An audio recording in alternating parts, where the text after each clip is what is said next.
Hola muchachos de octavo básico, espero que se encuentren bien ustedes y su familia. Bueno, felicitar a todos aquellos que cumplieron y mandaron la tarea en el tiempo que corresponde. Que mandaron antes la tarea también felicitarlos. Recuerden que siempre vamos a estar realizando este trabajo y ir revisando los contenidos, en este caso de esta unidad, donde vamos a continuar con la Edad Moderna, pero en este caso vamos a ver temas específicos políticos, económicos y explicar un poco el tema del contexto religioso que se dio en la época, ¿ya? Para empezar, es sumamente importante que nosotros primero veamos un poco de ciertos términos que van a aparecer, que vamos a trabajar a lo largo de, en este caso, de esta presentación y del contenido para que vamos entendiendo. Primero, tener claro que el Estado moderno es una organización política que se caracterizó por poseer un gobierno centralizado, fronteras definidas entre otras características. El concepto de nación, que es un conjunto de personas unidas por distintos vínculos comunes, materiales, históricos, culturales, religiosos, etc. Ciudad-estado, que podemos reconocerlo como las polis, también en los griegos, que hablaban de ellas, son estados autónomos constituidos por una ciudad y un pequeño terreno. Y la idea de república, forma de organización de un estado en la que la máxima autoridad es elegida por los ciudadanos por el parlamento, por un periodo determinado. ¿Ya? Ahora, en base a eso, recuerden que la Edad Moderna va a empezar con el concepto de un nuevo estado o estado moderno, que también va a dar origen a lo que conocemos como las monarquías absolutistas o, en este caso, monarquías parlamentarias. Primero, entendamos un poco el contexto de cómo se empieza a generar este nuevo concepto de estado. Recuerden que en la Edad Media estaba el sistema feudal. Ya a medida que pasa este sistema feudal, las ciudades se empiezan a reactivar y comienzan paulatinamente los estados modernos. El estado moderno no se expresó de la misma manera en toda Europa. Francia, España e Inglaterra permitieron la consolidación de monarquías nacionales. España y Francia son modelos de una monarquía absolutista, Inglaterra parlamentaria. Se produce la alianza entre monarcas y los burgueses, que es la clase social comerciante. Entre ellos ya se asocian. Importante que la burguesía es una clase que tiene bastantes riquezas, ¿ya? Bueno, la reactivación del comercio favoreció la creación de ciudades-estado como Florencia y Venecia. Muchas de estas se organizaron como república, por eso es importante conocer estos conceptos. Recuerden que no todas las ciudades o países van a tener la misma realidad, ya como se mencionaba acá. No todos van a estar, en este caso, en un estado moderno. Bueno, para tener una diferencia, la monarquía absoluta hace referencia a los poderes absolutos que va a tener el rey, el cual va a tener un poder ilimitado. Su cargo va a ser hereditario, eso quiere decir que a la muerte del rey asume el hijo, y vitalicio, ¿ya? Hasta los últimos días de vida, y él puede promulgar leyes, dictaminar justicia, establecer y cobrar impuestos, nombrar y destituir funcionarios, comandar el ejército y la diplomacia. O sea, el rey toma las decisiones y el que esté en contra del rey no le va a ir muy bien. En cambio, la monarquía parlamentaria es una forma de gobierno en la que el monarca ejerce su soberanía bajo el control de una asamblea legislativa o parlamento, en este caso en Inglaterra. O sea, si el rey quiere tomar una decisión y el parlamento no está de acuerdo, no se realiza, ¿ya? Ahora, las monarquías absolutistas. Eh, bueno, la concentración del poder en manos de la corona y en muchos casos transitoria hacia el absolutismo. España y Francia fueron los máximos exponentes del absolutismo. El rey, en este caso los reyes Felipe II y Luis XIV. Las monarquías parlamentarias. Acá ocurrió un hecho particular. Por ejemplo, en el siglo VI el rey estableció acuerdos con nobles y burgueses para poder gobernar.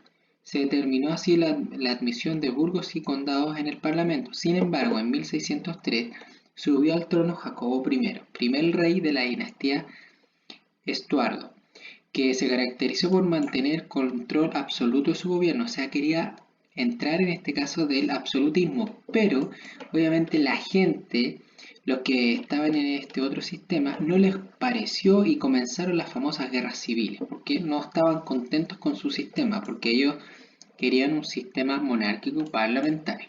Al final, va a asumir en la corona Guillermo III, quien aceptó los términos expresados por la Asamblea, en este caso la Asamblea, y se estableció así una monarquía parlamentaria.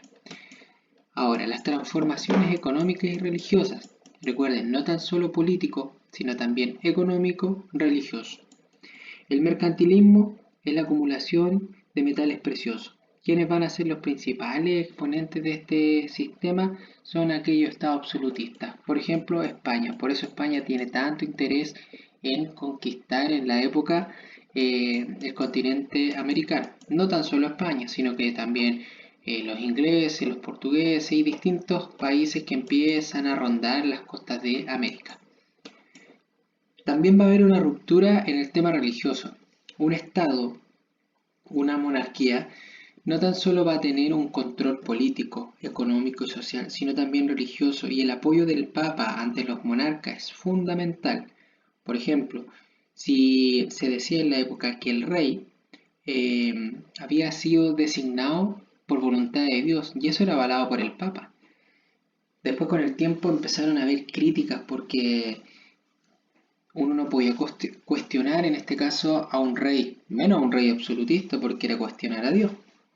Ahora empiezan a surgir en la época, gracias a la imprenta también y a divulgarse todo este tema. En 1517 el monje Lutero hizo pública en la ciudad de Alemania 95 tesis que criticaban ciertas prácticas de la iglesia. ¿Ya? Ahora, para entender un poco el inicio de esta reforma, en 1514 el Papa León X estipuló la venta de indulgencia. En 1517 Lutero escribió 95 tesis que demostraban la inutilidad de esta indulgencia. En pocas semanas la imprenta multiplicó el texto de Lutero y en 1518 Roma llamó al monje para que diera explicaciones. El monje no se retractó ante el enviado del Papa, lo que dio inicio al conflicto. Lutero fue convocado a una disputa pública y académica. En esta oportunidad sostuvo que ni el Papa ni los concilios, la unión de obispos, estaban por sobre las Sagradas Escrituras. El Papa León X creó en 1520 la bula que condenaba a Lutero sin derecho a defensa. Un año más tarde, otra bula convirtió al monje en un proscrito religioso, social y político.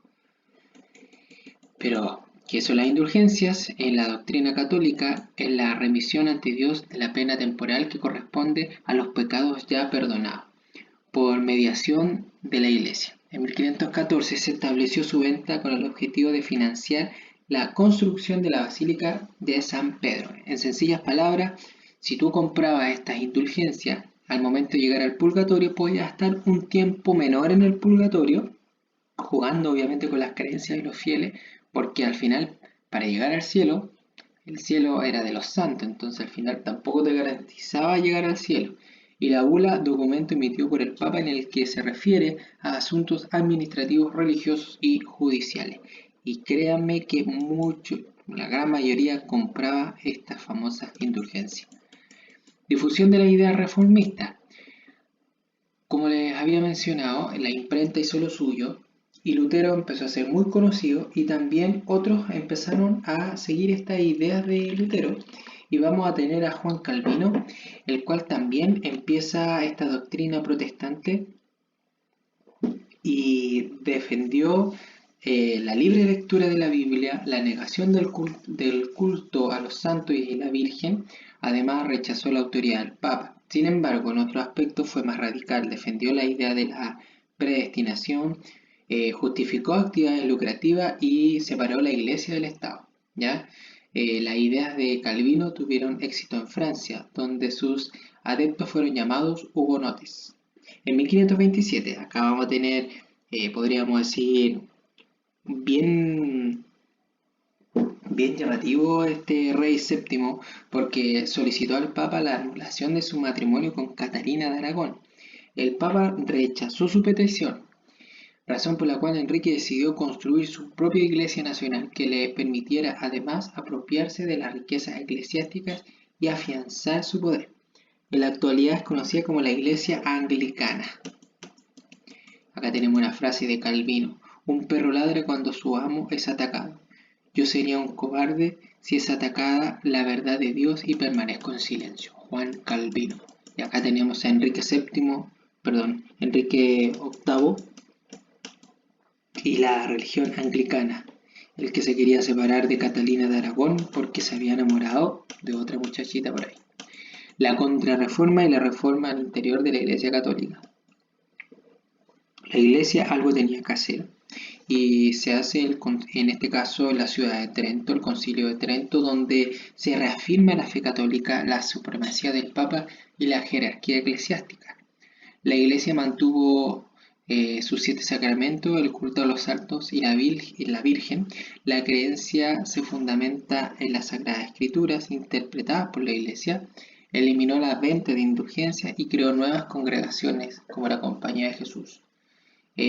También se reinstauró el Tribunal del Santo Oficio o Inquisición, que podía perseguir, juzgar y condenar a los acusados de herejía, pobres brujos, ¿no es cierto?, que andaban por ahí.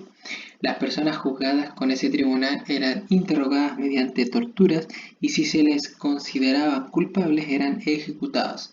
Y también se le creó la Congregación del Índice, encargados de, en este caso, de la censura de obras impresas y de alistar en este caso en los libros prohibidos. Recuerden que varios científicos, autores de ciertas teorías, pasaron a estos famosos libros. Copérnico, Galileo, estuvieron en eso. Bueno, acá tenemos una imagen de, en este caso, del concilio. Y bueno, el conflicto religioso, de religioso pasó también a ser político. Se extiende por Europa. Bueno, las diferencias religiosas entre católicos y protestantes provocaron enfrentamientos bélicos entre reinos de Europa y al interior de ellos. Uno de los enfrentamientos internacionales más importantes fue la Guerra de los 30 años. Inicialmente se trató de un conflicto religioso interno en el Sacro Imperio, pero luego involucró a otros estados y el conflicto pasó de religioso a uno político. En Francia las autoridades católicas se enfrentaron con los hugonotes. El enfrentamiento duró hasta la firma del Edicto de Nantes en el año 1598, en el cual se estableció un estatuto de tolerancia religiosa, pero poco va a durar porque al final los hugonotes tuvieron que migrar, ¿no es cierto?, hacia otros lugares, en este caso de Europa. Los hugonotes vendrían siendo los calvinos, ¿ya? Acá tenemos un mapa, ¿no es cierto?, de la distribución de las distintas religiones y una imagen de la fidelidad, ¿no es cierto?, de la iglesia en contra también de los protestantes. Empieza un conflicto. Bueno, muchachos, con esta información ustedes van a desarrollar esta guía. Esta guía, para desarrollarla, tiene que ser con la ayuda de su texto de estudio en las páginas que se mencionan en los encabezados y solo responden las preguntas que aparecen en esta guía. En el texto les van a aparecer más preguntas, solo desarrollan estas. Una vez que ustedes concluyan su trabajo, me lo mandan y al igual como lo hicieron en el trabajo anterior, vamos a ir revisando sus respuestas. Así que eso, muchachos, nos vemos. Cualquier duda o consulta me escriben y trataremos de, en este caso, agilizar las respuestas. Que estén bien, muchachos, y nos vemos.